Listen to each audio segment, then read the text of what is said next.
Skin Injuries Lecture.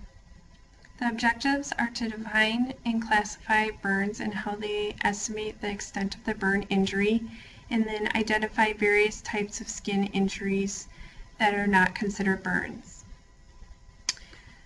So skin injuries, we have abrasions, which we think of as a scraping of the top layer of the outside of the skin. Lacerations are jagged, edged openings of the skin.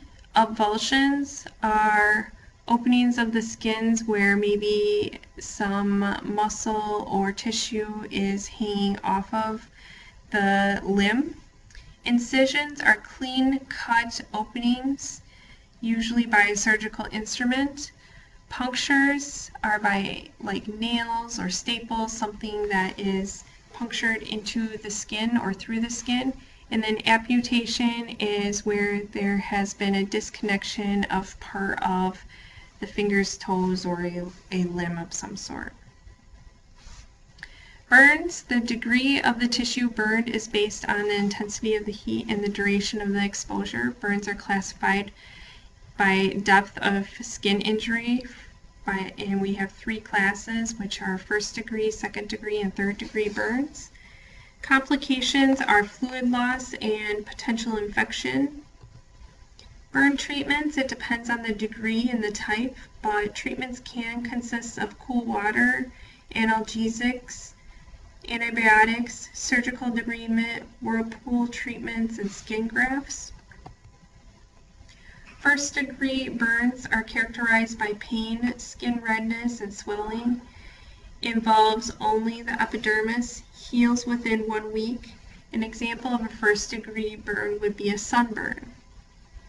Second degree burn is extreme pain, redness, blisters, and open wounds. Involves the epidermis and dermis and heals within 2 to 3 weeks. Third degree burns involves the epidermis, dermis, fat, muscle, and bone layers.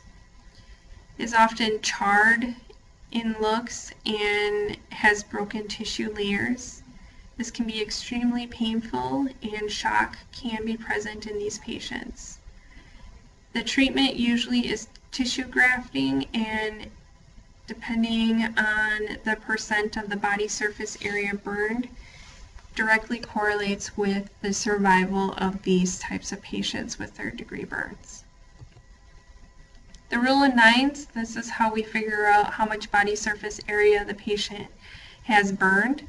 So each limb on each side of the body consists of these percentages. So the leg is 9, the arms are 4.5, the genital region is 1%, the trunk is 18%, and then the front part of the head is 4.5, the back part of the head is 4.5, the back part of the arms are 4.5, and the back side of the legs are 9. So in total, one leg is 18, one arm is 9, the whole head is 9.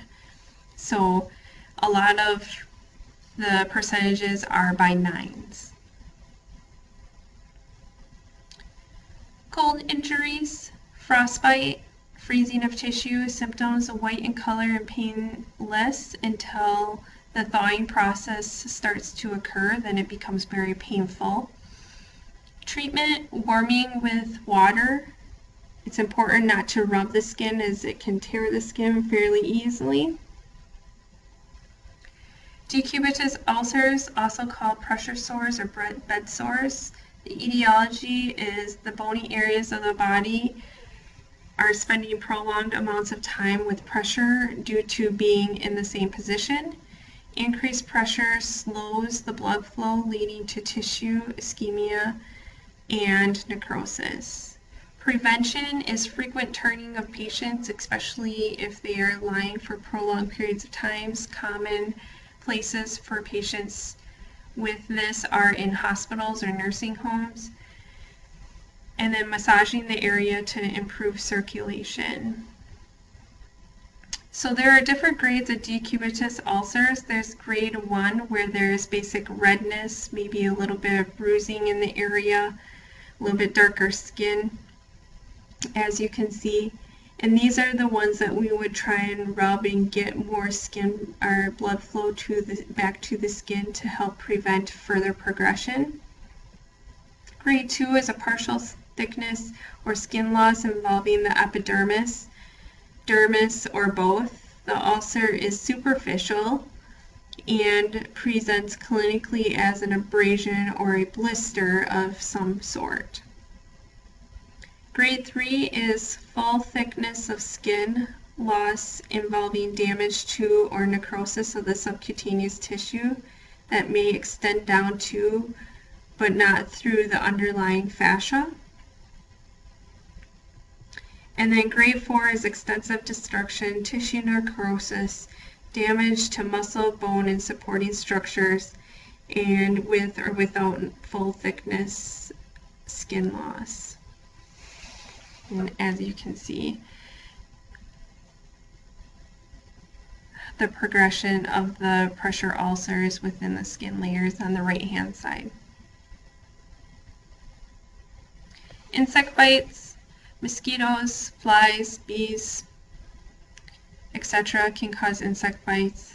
They can cause swelling, pruritus, or itching, and in severe cases can cause anaphylaxis. Treatment: remove the stinger, apply ice to reduce the inflammatory process, apply Benadryl and analgesics. Anaphylaxis, in that instance we would use an epinephrine pen or an EpiPen, they are often called.